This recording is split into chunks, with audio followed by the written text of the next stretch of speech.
pagi Bapak Ibu Saudara yang terkasih dalam Tuhan Yesus Kristus. Selamat datang dalam ibadah online hari Minggu tanggal 11 April 2021.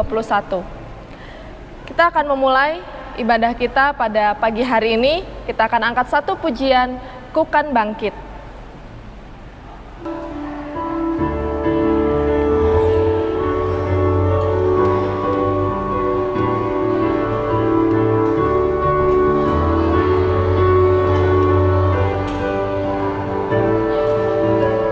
Mari kita semua umat pilihan Allah, dengarkan panggilannya untuk menggenapi firman-Nya. Sekaranglah waktunya untuk berdiri bagi bangsa ini. Mari maju umat pemenang, Ku kan bangkit.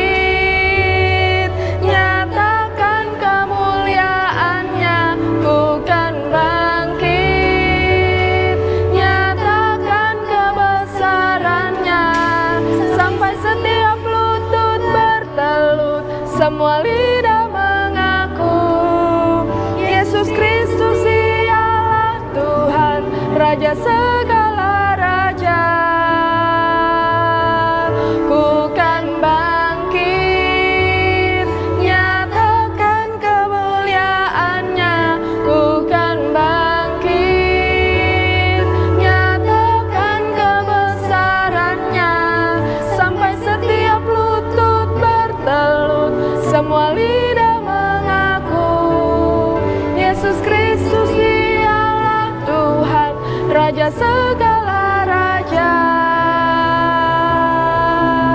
Dialah Raja. Mari kita bersatu dalam doa.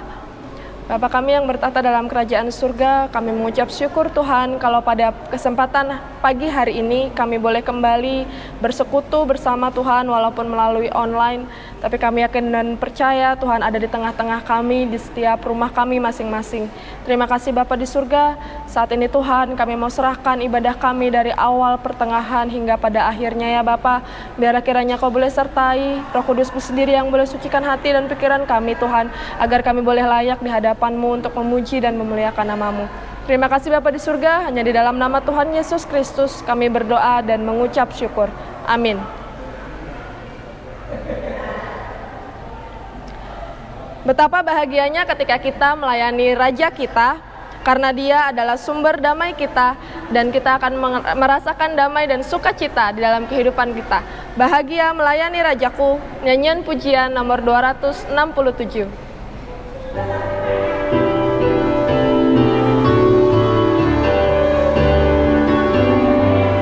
Bahagia melayani Rajaku, oh betapa bahagia, ada damai dan sentosa bagiku, melayani Rajaku, melayani Rajaku, ku serahkan hidupku, sukacita damai berkat melayani Rajaku.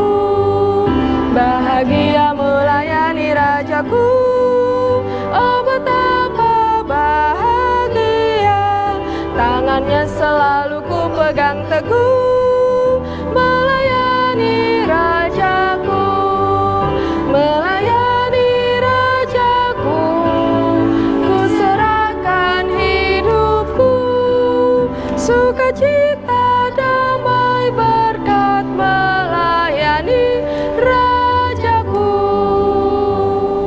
Mari kita bersatu dalam doa. Ya Tuhan, Allah kami yang bertahta di kerajaan surga, pada pagi hari ini kembali kami datang menghampiri hadirat-Mu yang Maha Kudus. Kami mengucap syukur dan berterima kasih atas segala berkat kasih karunia Tuhan yang Tuhan berikan kepada kami dalam hari-hari yang kami lalui. Pada pagi hari ini Tuhan, sebelum kami menyampaikan doa dan permohonan kami ke hadirat-Mu, terlebih dahulu ampunkan segala dosa dan kesalahan kami, agar kami layak menghampiri hadirat-Mu yang Maha Kudus. Pada pagi hari ini kita berdoa Tuhan untuk gereja kami di tempat ini. Biarlah Tuhan senantiasa menolong dan menyertai gereja di tempat ini. Kami mengucap syukur pendeta kami, kita Kastas Teguh yang melayani tempat ini. Kiranya Engkau berkati dia, Engkau berkati keluarganya. Berikan hikmat yang dari Tuhan kepada dia untuk menggembalakan jemaat-jemaat di tempat ini. Dan berdoa juga Tuhan buat seluruh jemaat di tempat ini, Engkau memberkati dan memberikan hikmat yang dari Tuhan kepada kami dalam meyakini bahwa Yesus adalah Juru Selamat kami satu-satunya. Kami mengucap syukur dan berterima kasih Tuhan atas pengorbanan-Mu di kayu salib yang rela mati untuk menebus segala dosa-dosa kami. Kami yang seharusnya menanggung dosa-dosa kami, tetapi Tuhan Yesus telah menggantikan kami di kayu salib. Dan lebih dari itu Tuhan, Engkau yang telah bangkit, naik duduk sebelah kanan Allah di surga untuk menyediakan tempat bagi kami ya Tuhan. Terima kasih Tuhan. Kami berdoa buat seluruh acara di gereja ini, biarlah Engkau memberkati acara CM3, PKMB, WBI, PBI, dan acara yang lainnya. Senantiasa Tuhan memberkatinya Tuhan, supaya nama Tuhan saja yang dimuliakan. Kami berdoa Tuhan buat saudara-saudara kami yang sakit, biar Tuhan memulihkan kesehatan mereka. Dan kami juga berdoa buat saudara-saudara kami yang sangat terbeban.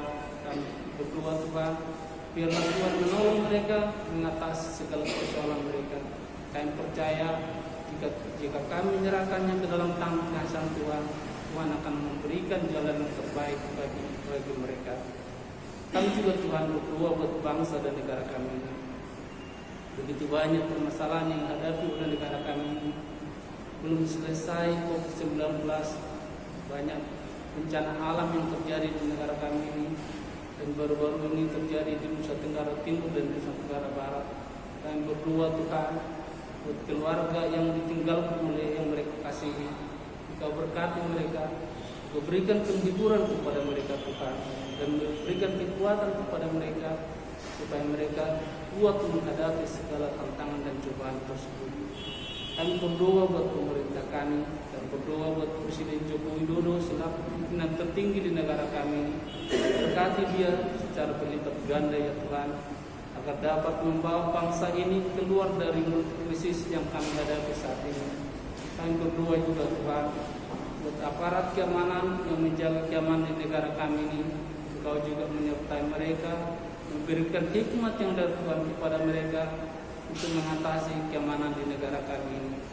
Terima kasih ya Tuhan. Inilah doa dan permohonan kami yang jauh dari sempurna ini, yang kami alaskan hanya di dalam nama anak-Mu, Yesus Kristus, Juru Selamat kami yang hidup. Amin. Tiba saatnya kita akan memberikan persembahan. Panggilan memberi diambil dari 1 Tawarik 16 ayat 29. Berilah kepada Tuhan kemuliaan namanya, bawalah persembahan dan masuklah menghadap Dia. Sujudlah menyembah kepada Tuhan dengan berhiaskan kekudusan. Mari kita bersatu dalam doa. Bapa kami yang bertahta dalam kerajaan surga, pada saat ini Tuhan kami mau mengembalikan sebagian dari berkat yang sudah Kau berikan bagi kami di sepanjang minggu ini ya Bapa. Biarlah kiranya Tuhan apa yang sudah kami berikan ini boleh kami gunakan untuk memperluas pekabaran Injil di tempat ini ya Bapa. Kiranya Tuhan boleh berkati persembahan ini ya Bapa. Dan tangan-tangan yang sudah memberi ya Bapa, biarlah kiranya Kau terus berkati secara melimpah. Terima kasih Tuhan Yesus, hanya di dalam nama-Mu kami berdoa dan mengucap syukur. Amin. Yesus adalah kebenaran yang menyelamatkan kita. Dialah yang memberikan kita hidup dan juga pengharapan.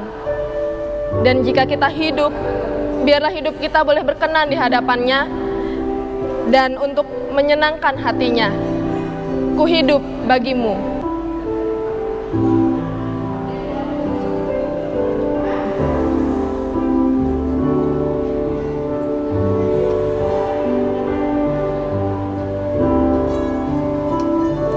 Yesus Kau kebenaran yang menyelamatkanku. Kau memberi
bersama-sama Jemaat Gereja Baptis Indonesia Kabupaten Bogor, kami boleh bersekutu, tenang di hadapan Tuhan, memuji menyembah Tuhan.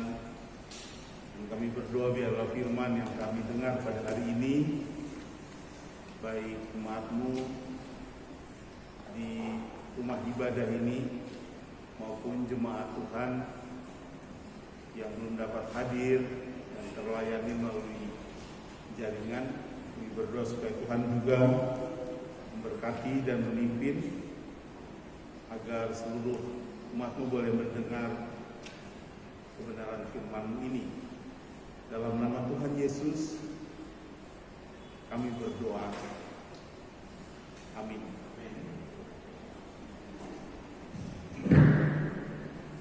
Selamat pagi Bapak Ibu Saudara. Rasanya lega ya kalau dibuka ya.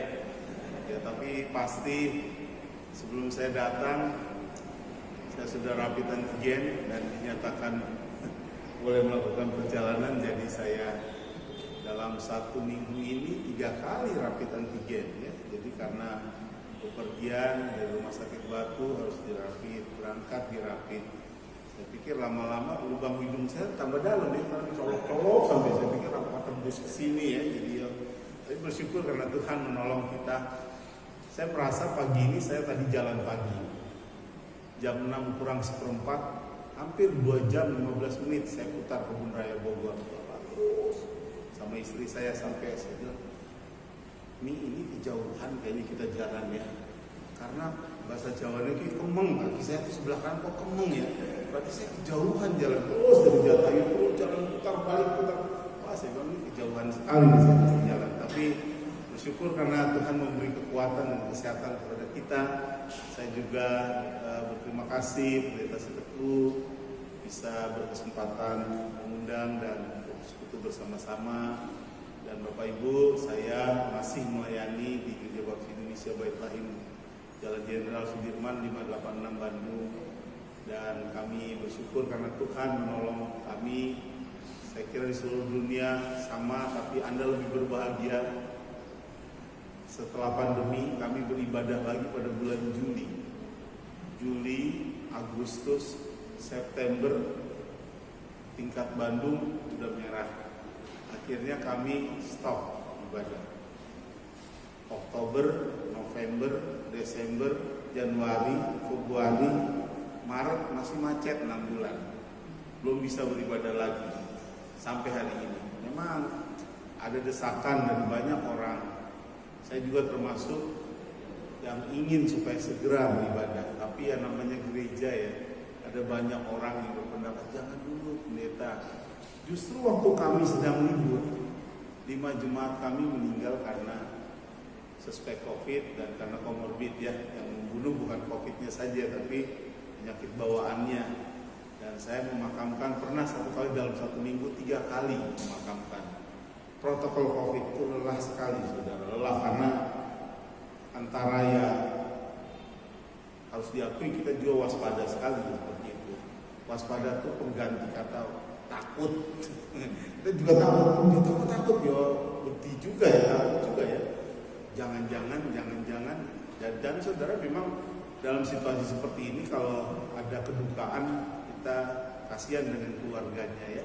Masuk tampaknya sehat dan memburuk keadaannya, lalu keluar sudah dalam peti jenazah tidak boleh apa-apakan lagi. Jadi satu peristiwa yang memilukan. Kata Romo Sindunata dalam Kompas beberapa minggu lalu, kematian hari ini bukan sekedar angka, tapi kehilangan tanpa akses langsung kepada jenazah. Itu menjadikan kesedihan yang luar biasa bagi keluarga-keluarga yang kehilangan saudara-saudara, orang yang dikasihinya pada musim pandemi seperti ini. Walaupun pandemi ini bukan yang pertama terjadi, sudah berkali-kali terjadi. Bahkan gereja, sebelum gereja dalam aniaya pada 300 tahun pertama gereja dianiaya, justru dalam penganiayaan ketika terjadi penganiayaan yang besar, jadi pandemi. Ya, pandemi itu luar biasa hebatnya sampai hampir separuh kerajaan Romawi mati karena pandemi itu. dan gereja justru menjadi gereja yang melayani di tengah-tengah para kaisar Romawi yang menganiaya dan membunuh orang percaya. Luar biasa ya, luar biasa.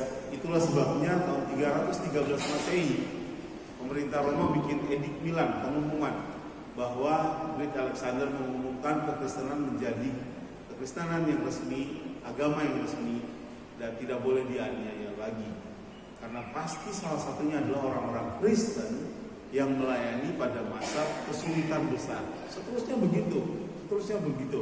Pada abad ke-14, pada abad ke-13 pun 14, Martin Luther mengalami pandemi yang disebut sebagai wabah Black Death. Semua rohaniwan menyingkir dari daerah Jerman, tapi Luther tetap berada bersama jemaatnya. Kata Luther, lebih baik saya bersama jemaat daripada saya pergi ke Swiss dan jemaat saya kehilangan pegangan karena gembalanya kabur. Dan ironisnya, Martin Luther yang disebut sebagai salah satu bapak orang beriman karena dia yang mencetuskan sola gratia, sola fide, dan dia menangis karena anaknya putri meninggal karena wabah itu. Di tempat tidur dia berdoa, Tuhan, kenapa semuanya terjadi, tapi saya tetap mempercayaimu. Anaknya meninggal dalam pandemi itu. Jadi pandemi ini kisah sebentar tadi saya sampaikan bahwa bukan sesuatu yang baru, tapi kita tetap harus waspada. Kita harus disiplin, menjaga jarak, ya, menetapkan protokol kesehatan dengan baik. Nah, Bapak Ibu yang dikasihi Tuhan, hari ini Mazmur 37 ayat 5 itu mazmur yang begitu menarik sekali bagi kita. Kalau bisa ditayangkan sekali lagi, kalau kita membaca ayat itu menolong kita sekali. Ada dua bagian yang penting di ayat itu yang menolong kita untuk memiliki komitmen kepada Tuhan. Ayat ini menolong saya, menolong saudara untuk memiliki komitmen. Komitmen itu apa sih? Komitmen itu adalah janji yang dilakukan. Sekali lagi ya, secara sederhana, kalau di Kamus Besar Bahasa Indonesia, Kamus Purwadarminta ada ya. Tapi secara sederhananya Anda dapat berpikir komitmen itu adalah janji yang dilakukan. Kalau janjinya tidak dilakukan, komitmen bukan. Bagi saya itu bukan komitmen, itu rayuan gombal, ya toh? Janji-janji, tinggal janji, bulan madu hanya mimpi, itu rayuan gombal. Kalau saya nanti jadi gubernur, semua jalan saya aspal. Jadi gubernur, diaspal 20 kilo, yang 880 kilonya nggak diaspal. Jadi janjinya ditepati, tapi ditepatinya cuma 10%, 90%-nya dari tempat itu bukan komitmen. Jadi janji yang dilakukan secara konsisten sesuai dengan yang pernah diucapkan. Saudara, waktu kita berpikir tentang janji kita pada Tuhan, wah, itu ada di kartu baptisan. Setelah saya dibaptis di hadapan sidang jemaat ini, di hadapan Tuhan Yesus dan sidang jemaat ini, saya berjanji. Wah, terus habis saudara dibaptis biasanya gereja baptis dibaca tuh janjinya banyak. Saya akan berusaha memajukan gereja ini, setia dalam kebaktian, memberi persembahan perpuluhan, mendukung pekabaran Injil, menjaga keluarga saya supaya hidup dalam kebenaran dan seterusnya. Itu janji saudara, komitmen saudara. Jadi kalau ada saudara yang masih punya kartu baptisan yang kunau itu dari LLB, saudara bisa lihat lagi dan simpen ya, simpen dan baca, pasti ada janji di situ. Apakah janji itu dilakukan? Saudara, waktu saya kembali membaca ayat ini mazmur yang hebat sekali bagi saya, dan saya ingin berbagi sebetulnya dari Matius 22, tapi mazmur yang luar biasa indah dan luar biasa bagusnya untuk kita. Saya ingin sekali lagi mengajak saudara membaca bagian Mazmur 37 ayat 5. Pasti kalau saudara baca 3 kali pun saudara bisa hafal bagian Mazmur 37 ayat yang kelima ini. Ayat ini berbunyi sederhana, tapi yang sederhana itu kalau dilakukan ternyata tidak terlalu sederhana. Mazmur 37 ayat yang kelima berkata begini, serahkanlah hidupmu kepada Tuhan dan percayalah kepadanya dan Ia akan bertindak. Serahkanlah hidupmu kepada Tuhan dan percayalah kepadanya kepadanya dan ia akan bertindak. Saudara, Johannes Calvin bilang bahwa seorang bangsa manusia itu harusnya bergantung kepada Allah. Pengetahuan akan Allah merubah cakrawala berpikir seseorang. Pengetahuan dan pemahaman dan juga kepercayaan kita kepada Allah merubah banyak hal. Percaya kepada kedaulatan Allah mengakibatkan hidup saudara bisa berubah. Percaya kepada Allah yang berkuasa dalam hidup kita, menolong kita mengerti semua hal. Dalam hari ini ada orang bertanya, apakah Allah Maha Kuasa? Kalau Allah itu Maha Kuasa, mengapa manusia yang percaya kepadanya tidak perkasa dan kalah oleh virus yang tidak kelihatan dengan mata? Ada orang yang bertanya kepada saya begitu. Kalau Allah berkuasa, kenapa Allah membiarkan kemalangan yang besar ini terjadi? Saya bilang, pertanyaan Anda pernah ditanyakan 2000 tahun yang lalu. Semua orang dari abad ke abad, dari tahun ke tahun bertanya hal yang sama. Kalau Allah berkuasa, kenapa Allah membiarkan? Allah bagi saya tidak membiarkan. Allah tetap bekerja sesuai dengan kehendak dan rencananya. Dia bekerja dalam hidup saudara. Dia bekerja ketika saudara tidak melihat sekalipun. Dia bekerja. Dia tetap Allah yang bekerja. Ya. Hudson Taylor pergi ke Myanmar, dulu namanya Burma. Dia menginjil dan suku Karen, suku besar, dimenangkan oleh Kristus. Dan sampai hari ini suku Karen masih suku yang sering dianiaya dan jadi kambing hitam oleh pemerintah Thailand, diusir oleh pemerintah Burma, nggak disukai, dan mereka memang jadi kaum kesakitan selamanya. Ada orang yang bertanya, kemana Tuhan bagi suku Karen di Myanmar? Kemana Tuhan bagi suku Kurdi di perbatasan Irak, Turkistan? Kemana Tuhan? Waktu kita bertanya kemana Tuhan, saya pikir harusnya kita bertanya, apakah kita percaya bahwa Allah adalah Allah yang dapat kita andalkan dalam segala hal di hidup kita? Pertanyaan-pertanyaan seperti itu lebih rumit untuk dijawab, tapi ayat yang tadi saudara baca lebih memungkinkan untuk dilakukan. Serahkanlah hidupmu kepada Tuhan. Hanya penyerahan diri kepada Tuhan yang membuat seseorang dapat memaknai kesulitan-kesulitan hidup, memaknai penderitaan-penderitaan, memaknai situasi-situasi yang pahit seperti apapun. Hanya dengan penyerahan diri kepada Allah, maka cakrawala pikiran manusia akan terbuka. Hanya dengan penyerahan diri kepada Allah, maka manusia dapat melihat segala kejadian yang tampaknya buruk dalam hidup saudara dan hidup saya. Ada seorang bapak meninggal, usianya 55 tahun. Anggota kami, anggota panitia PI saya sangat banyak dibantu. Dia meninggal karena COVID. Karena dia memang pasien hemodialisa, cuci darah. Dan dia meninggal. Yang saya sedih adalah anaknya yang kecil, kelas 4 SD, namanya Gio. Di waktu habis memakamkan papahnya, Gio bertanya begini, Om, besok aku gak sekolah dong. Kenapa kamu gak sekolah? Kan yang nemenin aku selama ini sekolah papa. Aku online yang ngajarin papa, karena mamanya sibuk kerja. Aku yang ngajarin online papa. Jadi aku gak sekolah dong. Saya bilang, Gio, kamu tetap sekolah. Ada kakak, ada Kak Mario, ada Kak Olive, semua bisa bantu kamu. Kamu tetap sekolah ya nak ya. Tapi sebetulnya pertanyaan Gio itu sama dengan pertanyaan banyak orang hari ini. Apakah Allah mampu mengatasi situasi seperti ini? Pertanyaannya barangkali baik kita balik. Apakah bangsa manusia menyerahkan hidupnya sepenuhnya kepada Allah? Itu pertanyaan yang kadang-kadang sering mengganggu hidup kita. Kita belum pernah berserah dengan sungguh-sungguh kepada Allah, maka banyak jalan tertutup. Orang mengandalkan diri sendiri, maka banyak jalan menjadi gelap. Ke depan mentok, ke kanan mentok, kiri mentok, ke belakang mentok, semuanya mentok.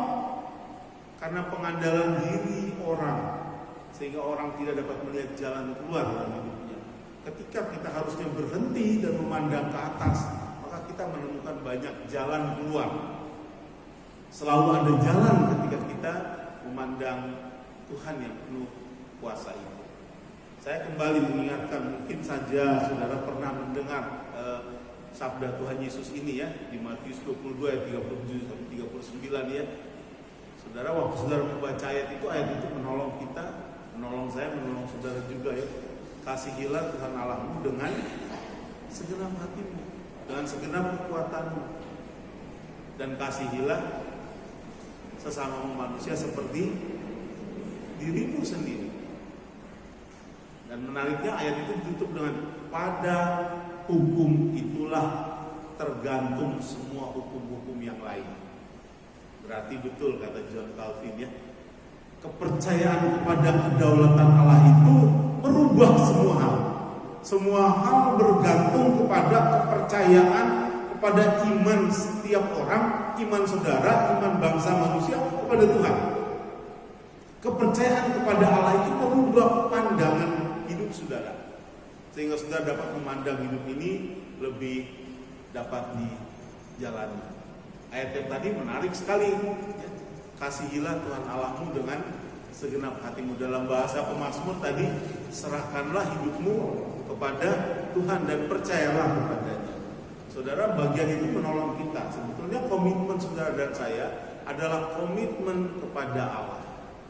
Waktu komitmen kepada Allah, maka semua hal dapat kita jalani dalam hidup ini. Contohnya secara sederhana ya, apa saja yang dapat kita jalani ketika kita melihat Allah dari semua hal. Saudara bisa selesai dengan diri saudara sendiri. Ya, kasihilah Tuhan Allahmu, kasihilah sesama manusia seperti dirimu sendiri. Saudara dapat selesai dengan diri saudara sendiri. Ada banyak orang yang tidak dapat selesai dengan dirinya. Itu menjadi persoalan. Banyak persekutuan, banyak kumpulan, banyak organisasi, banyak partai, banyak apapun juga menjadi persoalan. Banyak negara menjadi persoalan karena manusia, karena penduduknya, karena anggotanya tidak dapat menyelesaikan diri sendiri. Berpersoalan dengan diri sendiri. Dia melihat dirinya seperti seorang pesakitan dan melihat seluruh dunia sebagai dunia yang sakit. Kacamata yang dipakainya adalah kacamata dia seorang yang susah hidupnya, maka dia memandang setiap orang yang susah hidupnya. Ini penyakit, di mana-mana penyakit, karena tidak dapat menyelesaikan diri kita sendiri. Kalau saudara mengasihi Tuhan Allah dengan sungguh-sungguh, mari kita belajar menerima diri kita sendiri, berdamai dengan diri kita sendiri. Ada seorang pendeta muda yang datang kepada saya dan dia bilang kepada saya, ini baru kejadian hari Kamis yang lalu. Dia cerita kepada saya begini di Jawa Timur ya. Lalu saya bilang kepada dia, dalam setengah jam kamu cerita ke saya, kamu telah menyebut nama orang lain 17 kali. Saya catetin dia ngomong 17 kali. Dan kamu belum ngomong tentang diri kamu. Kamu siapa kamu? Saya belum kenal kamu lebih dalam. Kamu cerita dulu diri kamu itu siapa.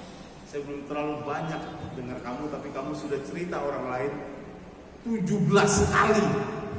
Berarti anak muda ini belum menyelesaikan urusan dirinya sendiri. Ada banyak orang yang sepertinya baik datang ke gereja, datang berbakti, tapi ada banyak hal belum selesai dengan hidupnya. Saudara, mungkin bukan urusan uang, mungkin bukan urusan hubungan-hubungan dengan orang lain, tetapi saudara, mari mendengar diri saudara sendiri. Apa yang Tuhan ingin saya perbuat bagi hidup saya? Saya menata, mendandani hidup saya. Mari mendandani hidup saudara, merawat hidup saudara. Ini kurang-kurang saya harus perbaiki. Oh, ini yang kurang baik saya perbaiki. Oh, ini yang kurang baik saya perbaiki. Maka saudara akan mendapatkan begitu banyak sukacita karena saudara selesai dengan hidup saudara sendiri. Itu yang dimaknai oleh Rasul Paulus 2 Korintus 5:17, ciptaan baru. Yang lama sudah berlalu, yang baru datang. Karena orang yang baru itu adalah orang yang harus juga peduli kepada hidupnya, membangun hidupnya sedemikian rupa, menjaga pikirannya, perkataannya, sikapnya, sedemikian rupa. Waktu kita sudah selesai dengan diri sendiri, maka kita dapat membangun komitmen bukan saja dengan Tuhan, tapi dengan orang lain, dengan sesama kita. Kalau ini urusan dengan sesama kita, saya cenderung ada banyak hal dalam urusan dengan sesama. Contohnya saja saudara dan pekerjaan saudara. Saudara berkomitmen. Kalau ibu bapak di rumah, sekarang mungkin masih banyak yang work from home ya, di rumah, kerja di rumah, sekolah di rumah. Berpersoalan nggak itu? Kerja di rumah, sekolah di rumah, main di rumah, makan di rumah, apa di rumah. Berpersoalan nggak? Berpersoalan. Dulu saudara kan di rumah mungkin cuma 6 jam, atau mungkin saudara di luar lebih banyak daripada di rumah. Sekarang saudara di rumah, kerja di rumah, semua di rumah, berpersoalan. Paling tidak kata ibu-ibu kuotanya lebih banyak habis ya. Dulu kuotanya bayarnya sekian, sekarang lebih banyak. Apalagi sepanjang hari ketemu, biasanya kalau siang nggak ketemu, hanya ketemu malam. Sekarang dari pagi sampai malam, sampai bangun pagi lagi ketemu orang yang sama. Kalau Anda sebel dengan teman, dengan pasangan saudara di rumah, ya Anda sebelnya 24 jam. Dulu sebelnya masih ketolong karena saudara kerja, bisa pergi keluar. Sekarang sebelnya lebih banyak karena sebelnya 24 jam. Saudara bayangkan ya. Jadi kalau kita tidak selesai dengan diri sendiri, bagaimana kita bisa selesai dengan orang-orang di lingkungan keluarga kita?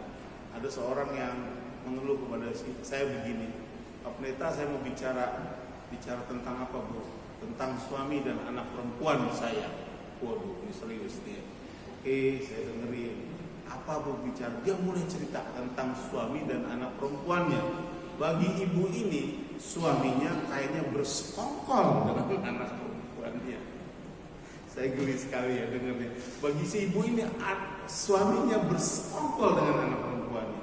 Memang biasanya saudara, bapak itu lebih dekat dengan anak perempuan, katanya gitu ya. Betul ya ibu-ibu ya, pasti begitu ya. Bapak dekat dengan anak perempuan, mama dekat dengan anak laki. Itu biasanya begitu. Makanya pasti teguh, saya doakan anakmu yang kedua laki lah ya. Kalau enggak tambah satu lagi, jadi 3 ya. Kata pendeta Tegiogak, pendeta senior saya, pendeta Tegiogak bilang, waktu Sarah baru lahir, anak saya nomor 2 lahir, pendeta T bilang gini, pendeta Martinus, 1 lagi. Pendeta baptis anaknya sebaiknya 3. Voting mau 3. Kalau voting genep kan 5 ya. Ibu, bapak, anak 3. Jadi kalau voting genep katanya bisa diambil. Saudara, memang biasanya begitu, bapak dekat dengan anak perempuan, dan ibu ini cerita bahwa suaminya sepertinya bersekongkol dengan anak perempuan. Saya bertanya kepada ibu itu, bersekongkol itu biasanya gini, Pak Muldoko bersekongkol dengan Pak ini, ya kan? Pak AHY bersekongkol dengan Pak ini, itu sekongkol itu istilah politik. Masa di rumah sekongkol? Emang ibu partainya apa? Suaminya partainya apa? Jadi dia segera kaget dan iya ya pendeta, jangan pakai istilah bersekongkol lah Bu. Itu suamimu yang kau nikahi. Di hadapan Tuhan dan jemaat ini saya menerima engkau sebagai suamiku yang sah dan satu-satunya. Merawat engkau dalam keadaan apa Bapak Ibu? Sakit maupun sehat, kaya maupun miskin, senang maupun susah, dan hanya maut yang dapat memisahkan kita, dan hanya hansip yang dapat memisahkan kita. Tidak, hanya maut, tidak hanya dapat memisahkan. Saudara, ibu ini setelah bicara dengan saya, kadang ya ada juga yang datang nangis. Baru 5 tahun nikah nangis. Saya jengkel, saya setelin aja rekaman nikahnya ya, janjinya. Nah, coba ibu dengar janji. Dia dengar janji. Oh ya itu saya ya. Jadi saudara, waktu saudara selesai dengan diri saudara, saudara bisa selesai dengan orang-orang terdekat saudara. Komitmen kepada Allah menyelesaikan persoalan saudara, komitmen kepada Allah menyelesaikan juga urusan saudara dengan orang-orang di sekeliling saudara, baik itu di rumah saudara maupun di pekerjaan saudara. Wah, di dunia kerja saudara juga memang SOP-nya sudah begini. SOP saya mah ini Pak, saya pegang SOP yang ini. SOP Anda itu terkait dengan SOP divisi lain. Jadi harus ada kompromi-kompromi dengan baik-baik. Tapi memang banyak persinggungan. Saya pernah membaca satu buku, Konflik di Dunia Kerja. Begitu banyak orang yang menghadapi orang sulit di dunia kerja. Benar nggak sih di dunia kerja banyak orang sulit? Mungkin benar, tapi jadilah orang yang tidak sulit, maka yang sulit itu akan terurai. Sederhana, saudara ya.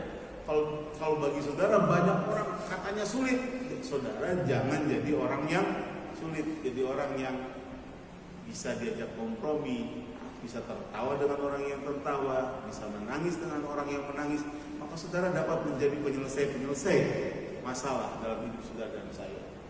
Itu komitmen tentang dunia kerja, saudara. Komitmen untuk negara. Yesus mengajar kepada kita apa yang bagiannya raja diberikan kepada raja, apa yang bagiannya Tuhan harus diberikan kepada Tuhan. Memang satu waktu ada persinggungan, ada persentuhan. Kita harus memilih yang mana. Saudara dan saya, mari kita bergantung dan memilih Allah saja dalam hidup saudara dan dalam hidup saya. Bapak Ibu yang dikasih Tuhan, jadi waktu kita membaca bagian ini, kita disuruh oleh firman Tuhan ini, dikatakan oleh firman Tuhan ini, serahkanlah hidupmu kepada Tuhan dan percaya kepadanya, maka ia akan bertindak. Kesulitan banyak orang adalah menyandarkan kepercayaannya kepada Tuhan yang tak kelihatan itu. Ketika kita ingin membangun komitmen dengan diri kita sendiri, dengan Tuhan, yaitu berserah kepada Tuhan, kita membangun komitmen dengan pasangan kita dan keluarga kita, kita membangun komitmen dengan dunia kerja di mana saudara bekerja, kita membangun komitmen dengan masyarakat kita di mana kita hidup. Kita harus berjuang bersama-sama masyarakat kita, harus belajar mentaati pemerintah kita. Kita berjuang untuk semua hal itu. Dan saudara dan saya harus menyerahkan itu kepada Tuhan. Sekalipun penyerahan saudara kepada Tuhan itu tampaknya seperti Tuhan yang tidak terlihat, tapi yang tidak terlihat itu adalah Tuhan yang nyata, yang dapat menolong hidup saudara dan hidup saya. Saya ingin mengakhiri bagian ini dengan komitmen yang terakhir. Bagi saya ini komitmen yang penting sekali adalah komitmen sebagai anggota gereja. Ada keluarga saudara di rumah, ada keluarga persekutuan rohani saudara, keluarga gereja, keluarga rohani saudara. Komitmen itu penting. Waktu kita dibaptis, tadi saya sudah menyinggung, waktu kita dibaptis kita mengucapkan komitmen itu. Memang sebagai orang percaya kita dipanggil oleh Tuhan untuk bersekutu di satu gereja seperti gereja ini. Di Alkitab di Perjanjian Baru, dikatakan bahwa gereja lokal itu menjadi persekutuan orang percaya yang tampak, yang kelihatan. Pada jemaat di Filipi, pada jemaat di Kolose, pada jemaat di Tesalonika, pada jemaat di Smyrna, pada jemaat di Laodikia, pada jemaat itu persekutuan-persekutuan lokal. Pada jemaat di Cibinong, pada jemaat di Pabatan Bogor, pada jemaat di Iman, di Gereja Iman, pada jemaat di Gereja Baptis Taman Safari, pada jemaat di Gereja Baptis cabang kami di Cianjur, pada jemaat di Baitani Sukabumi, jemaat-jemaat gereja lokal. Dan Anda semua adalah anggota-anggota gereja lokal. Saudara dan saya sebagai jemaat gereja ini, mari kita memiliki komitmen yang kuat terhadap gereja. Saudara, kalau gitu bisnis gereja apa? Hanya 5. Saudara, bagi saya hanya 5. Saudara dan saya harus mengabarkan Injil, marturia, mengabarkan Injil. Saudara dan saya harus melayani diakonia, melayani sesama. Saudara dan saya harus melakukan persekutuan, bersekutu bersama dengan jemaat. Saudara dan saya harus memuridkan orang lain, dan saudara dan saya harus berbakti bersama-sama. 5 hal ini adalah tugas kita bersama-sama. Mari kita berfokus kepada Tuhan yang memberi kepada kita tugas ini. Coba kalau semua orang menjalankan tugas itu, ada kurang-kurangnya nggak apa-apalah, kurang sedikit, mari kita jalani sama-sama. Maka saudara akan jadi berkat bagi banyak orang di kota Bogor ini. Karena sebagai jemaat, saudara menjalankan itu dengan penuh sukacita. Saudara, kebanyakan kita mengalami salah paham bahwa orang selalu berpikir jemaat baptis itu adalah jemaat yang demokratis. Saya lebih senang mengatakan bahwa jemaat baptis itu adalah jemaat yang congregational, kepemimpinan jemaat yang bergantung total kepada Kristus. Ketaatan kita sebagai jemaat kepada Kristus akan menumbuhkan gereja kita. Ketaatan kita kepada diri sendiri, baik pribadi maupun kolektif kolegial, membuat kita seringkali keseleo dalam hidup berjemaat. Seringkali banyak hal yang terjadi, banyak hal yang timbul, banyak masalah yang terjadi dalam hidup saudara sebagai suatu persekutuan karena kita tidak berfokus kepada Tuhan yang memberi tugas kepada kita, tugas yang sederhana. Mari memberitakan Injil, mari memperkuat persekutuan, mari memuridkan dan memperkuat anak-anak muda maupun orang tua, para senior yang menolong anak-anak muda kita, para senior yang membimbing dan memberi contoh kepada anak-anak muda kita, anak-anak muda kita yang saling menerima satu sama lain. Dan mari kita bersama-sama berbakti dengan penuh sukacita. Mari kita bersama-sama melayani sesama kita. Ketika kita berkomitmen kepada gereja, gereja komitmennya hanya kepada Allah. Sebagai jemaat kita taat kepada Kristus. Saudara mau bukti, saudara baca saja Kisah Para Rasul pasal 2, Kisah Para Rasul pasal 4 dipenuhi dengan pola-pola yang paling sederhana yang dapat dilakukan oleh kita sebagai jemaatnya. Orang-orang percaya itu berkumpul bersama-sama, mereka berdoa bersama-sama, mereka melayani bersama-sama. Sederhana sekali. Waktu kita bersama-sama melayani dengan Tuhan dengan penuh sukacita, maka Tuhan menambahkan kepada saudara dan saya sukacita yang besar. Ada beberapa gereja, termasuk gereja kami, belum beribadah. Gereja yang sudah 1 tahun ini tidak beribadah, salah satunya adalah gereja baptis pertama Jalan Wastu Kencana 40. 1 tahun mereka belum beribadah. Gereja baptis Efrata juga belum beribadah 1 tahun. Saya 3 minggu lalu mengundang teman-teman itu makan soto bersama. Pendeta-pendeta di situ kami makan. Saya bilang jangan terlalu lama. Dan ada pendeta satu, teman seangkatan saya namanya pendeta Iwan Yafrin Simbolon, Gereja Baptis Wastu Kencana. Dia bilang gini ke saya, kamu udah ngomong sama saya sebulan ini 5 kali loh. Jangan lama-lama buka gereja. Saya bilang, loh kalau itu gak penting aku gak ngomong sama kamu. Karena ini penting saya ngomong sama kamu, cepat buka gereja. Dengan protokol ini, protokolnya keren nih di sini, bagus, saya senang. Makasih pasti Teguh. Ya, Anda tetap bermasker, menjaga jarak, dijaga.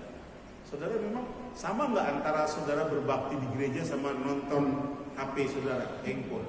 Nah, sama nggak? Semua gere-gere gini. Teman saya pendeta Budi Swondo di Wonosari, Kediri, dibalik. Kalau dulu waktu kami buka gereja bulan Juni, orang-orang tua nggak boleh datang. Orang-orang muda boleh datang. Pak Wondo bilang orang-orang muda bisa pakai YouTube, bisa buka YouTube. Gonku mbah-mbah mana bisa buka YouTube, dibuka. Mbah-mbah silakan datang. Anak muda nggak boleh datang nonton YouTube. Jadi anak-anak mudanya di rumah, bapak-bapak ibu, kecuali yang bertugas sih, bapak-bapak ibu datang. Wah, semangat sekali. Ada seorang ibu yang suaminya baru meninggal dalam COVID ini, serangan jantung. Dan ibu ini bilang, waktu saya berkunjung ke dia dengan sepeda, saya berkunjung dan ibu ini bilang, Pak, kapan gereja dibuka? Bu, tunggu ya. Pak, suami saya meninggal dan dia sudah datang ke gereja 8 bulan. Lalu nanti kalau saya meninggal, saya nggak ke gereja lagi. Hati saya sedih, Pak. Tapi kan ibu tetap mengasihi Tuhan ya. Oh tetap, Pak. Tetap. Saya mencintai Tuhan Yesus dengan segenap hati saya. Bagi saudara susah ya, kalau kita nggak datang ke gereja berbakti seperti ini. Saudara, waktu saya bicara sama 3 pendeta itu, saya bilang, menurut survei, selesai pandemi ini, sekitar 20% anggota gereja lokal bisa hilang. Entah datanya debatable ya, datanya bisa didebat, tapi bisa hilang. Betul saudara. Anggota saya yang pamit ke saya tidak bergereja di Bait Time lagi sudah 3 orang. Saya sedih nah. Ya sedih, tapi udah mau diapain? Saya bilang ke panitia perancang gereja ya nanti kita kemungkinan hilang. Ini udah angkanya udah 17%. Kemungkinan bisa 25% bisa nggak ada di gereja. Saudara, waktu saudara dan saya tidak mau melakukan suatu pekerjaan dengan baik, ketika kita sudah berkumpul, mari kita berjuang bersama-sama, melayani bersama-sama. Saudara, saya ingin poin saya tentang gereja yang tidak dibuka itu sebetulnya sebagai berikut. Waktu kita tidak melakukan sesuatu apapun, tidak melakukan satu pelayanan apapun dalam situasi seperti ini, gereja ditutup tapi kita tidak saling memperhatikan sebagai jemaat, setidaknya saling menelpon, saling berkunjung. Kalau bisa berkunjung bagus. Saya kasih tahu saya berkunjung sama beberapa jemaat, mengunjungi tapi dengan sepeda. Nama grupnya Bike for Mission. Jadi bersepeda itu memang menyenangkan, tapi bersepeda dengan bermisi itu membahagiakan. Itu tagline-nya begitu ya saudara. Bersepeda itu menyenangkan, hanya untuk daging, tapi bersepeda dengan bermisi itu bisa menggembirakan. Kami mengumpulkan uang juga dan bisa membangun air untuk air minum di jemaat di cabang-cabang kami. Karena dengan bersepeda kami berkunjung ke jemaat-jemaat. Berkunjungnya karena waktu awal pandemi kami tidak bisa masuk, cuma di rumah oma. Itu oma senang kita nyanyi dari depan pagar ya. Kayak kor keliling ya, kayak Christmas Carol ya, nggak peduli di situnya ada orang lain, kita nyanyi aja, yang penting berdoa, udah seneng, yang penting orang-orang jemaat kita bisa melihat muka kita, wajah kita, oh ini guru sekolah minggu, oh ini teman kaum muda, cukup berdoa dari jauh pun cukup, saudara. Waktu kita berpikir tentang jemaat lokal, mari kita tetap setia dan melayani. Ada satu gereja yang mulai dibuka pada bulan Juni sampai sekarang dibuka terus. Akibatnya gereja itu sekarang ibadahnya selama ini ibadahnya cuma 1 kali di Bandung. Seminggu hari Minggu jam 9. Sekarang mau 2 kali. Karena jemaatnya tambah banyak. Jemaatnya tambah banyak. Pendetanya bilang, "Iya, aku juga heran ya. Jemaatnya tambah banyak." Mungkin juga ada dari gereja baptis lainnya yang datang ke situ karena gerejanya ditutup. Persembahannya juga meningkat 300%, bukan 100% lagi, 300%. Kenapa? Karena semua orang ternyata butuh asupan rohani yang langsung. Bapak Ibu, waktu kita memikirkan bagian ini, saya belajar banyak dari situasi yang seperti ini, bahwa ketika kita berpikir, kata John Calvin tadi, bahwa kita bergantung kepada Allah, maka seluruh cakrawala hidup kita bisa dibuka oleh Tuhan. Ya, ketika kita memiliki komitmen kepada Allah, komitmen itu menolong kita menyelesaikan persoalan kita sendiri. Komitmen itu menolong kita bisa menyelesaikan persoalan rumah tangga kita. Komitmen kepada Allah itu dapat menolong kita menyelesaikan persoalan di dunia kerja. Kita menjadi orang yang tidak sulit, orang yang baik, yang bisa menerima orang lain. Komitmen kepada Allah itu dapat menolong saudara dan saya hidup dan menjadi berkat bagi Gereja Baptis Indonesia Pabaton Bogor, Jalan Sawu Jajar nomor 1. Makanya saya bilang, kemarin saya sudah nongkrong di situ, minum kopi di situ, tukang mang-mang yang ngobrol sama mereka. Saya bilang, "Mang, ini teh naon?" "Oh, ini teh gereja, Pak. Aya sekolahan." "Oh, aya sekolahan." Aimun mang nongkrong di dia penghalangan gereja. "Ah, itu Pak, kan kalau aya kebaktian tadi buka, kami juga memarkirkan." "Oh, begitu. Iya. Saya dengerin ocehan mereka ya." Jadi saudara, luar biasa saudara diberi tempat oleh Tuhan hari ini. Mari menjadikan tempat ini tempat sukacita, di mana saudara memiliki komitmen untuk berserah kepada Allah, percaya kepada Allah, maka Tuhan akan bertindak memakai saudara. Sekali lagi ya, waktu Tuhan bertindak, Tuhan tidak pakai malaikat. Cerita malaikat sudah selesai. Cerita malaikat selesai pada masa Natal, dan cerita malaikat itu sekarang diganti oleh cerita jemaat. Cerita saudara dan saya. Saudara pembawa berita itu kepada semua orang. Tuhan akan bertindak untuk dunia ini. Tuhan akan bertindak memakai hidup Bapak Ibu saudara sekalian. Anak muda, orang tua, semua dipakai oleh Tuhan untuk memuliakan namanya melalui kerja-kerja nyata di gereja ini. Nanti sebentar lagi Pak Pendeta Sitpu harus tambah kursi-kursi lagi ya. Kanan kiri tambah karena sudah penuh. Karena Tuhan memberkati saudara dan saya. Berkomitmenlah sebagai jemaat Pak Baton yang penuh sukacita melayani bersama-sama. Saya mengenal gereja ini sangat lama, sejak saya remaja, dan saya berdoa untuk saudara, Tuhan menolong hidup saudara-saudara sekalian. Bapak Ibu yang di rumah juga semangat, tetap bekerja, tetap melayani, bergabung bersama-sama di Dewa Indonesia Pak Baton Bogor. Mari kita berdiri bersama-sama.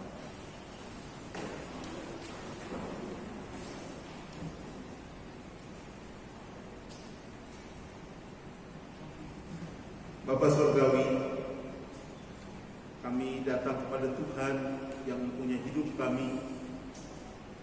Kami memohon Tuhan menolong jemaat-Mu ini. Ketika kami mengambil komitmen untuk berserah penuh kepadamu, menyerahkan diri kami, dan mempercayai Engkau dalam segala tindakan kami sungguh meyakini bahwa Tuhan bertindak menolong kami dalam semua aspek hidup kami. Kalau ada yang hari ini datang ke hadirat-Mu dalam keadaan persoalan-persoalan hidup mereka, kami berdoa di dalam nama Tuhan Yesus Kristus, Tuhan menolong mereka mengatasi semua persoalan hidup mereka. Kalau ada yang pagi ini datang beribadah baik di gereja ini maupun di rumah yang sakit, di dalam nama Tuhan Yesus Kristus, Allah yang menyembuhkan, engkau disembuhkan, engkau dipulihkan, karena kuasa Tuhan adalah kuasa yang sempurna. Kalau ada yang sedang bergumul dengan satu persoalan dan ingin mengambil satu keputusan dalam kebimbangan, Tuhan kuatkan mereka supaya mereka diteguhkan untuk mengambil satu keputusan yang penting untuk hidup mereka. Kami bersyukur Tuhan atas hidup kami. Kami bersyukur karena Tuhan Yesus jadikan kami sebagai ciptaan baru, sebagai umat tebusan. Berkati jemaat-Mu ini, pimpin hidup mereka, berkati hamba-Mu Pendeta Sitpu.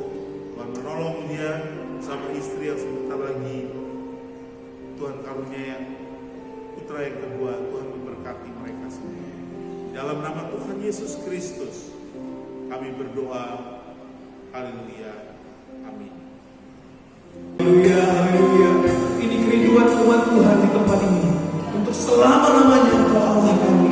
Bagimu kami hidup ya Tuhan.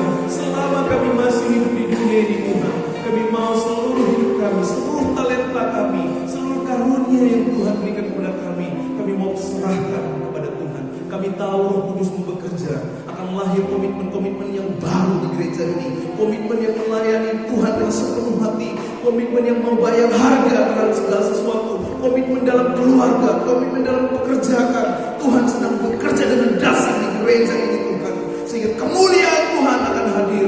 Dan lewat kemuliaan-Mu ini Bapa, banyak lutut akan bertelur, banyak lidah akan mengaku Yesus Tuhan lewat gereja ini Tuhan. Terima kasih Bapa, terima kasih Tuhan buat firman-Mu yang luar biasa.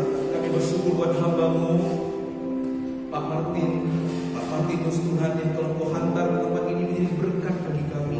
Kami berdoa Tuhan, kasih karunia-Mu terus melimpah atas keluarga hamba-Mu ini, kesehatan, kekuatan dalam setiap kehidupan, tantangan kehidupan yang dihadapi. Tuhan selalu memberikan mujizat-Mu Tuhan buat anak-anak semuanya dalam pekerjaan, dalam pendidikan. Kami percaya Tuhan di sumber segala yang baik tetap menjadi Allah yang hidup bagi keluarga ini.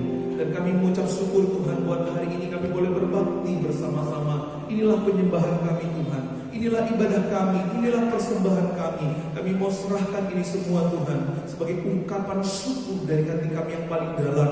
Karena Tuhan sudah mengasihi kami dengan kasih yang sempurna. Berkati kehidupan jemaat-Mu Tuhan, ketika ada di jalan, ketika ada di rumah, ketika ada di tempat-tempat pekerjaan. Damai sejahtera dan sukacita dari Tuhan melingkupi, menjauhkan mereka dari segala sakit penyakit, mara bahaya, virus, kuman, penyakit apapun ya Tuhan. Kau yang membuat berhasil apa yang mereka lakukan, apa yang mereka kerjakan. Tuhan yang membuat membuat berhasil, Tuhan yang membuka tingkap-tingkap langit, Tuhan yang menjauhkan segala kerugian, segala belalang lahap apapun itu ya Tuhan. Berkat-berkat dari surga tercurah atas jemaat-Mu di tempat ini Tuhan. Terima kasih Tuhan, terpujilah nama-Mu. Di dalam nama Yesus Allah kami yang hidup, kami sudah berdoa. Amin.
Selamat hari Minggu, Tuhan Yesus memberkati. Tiada yang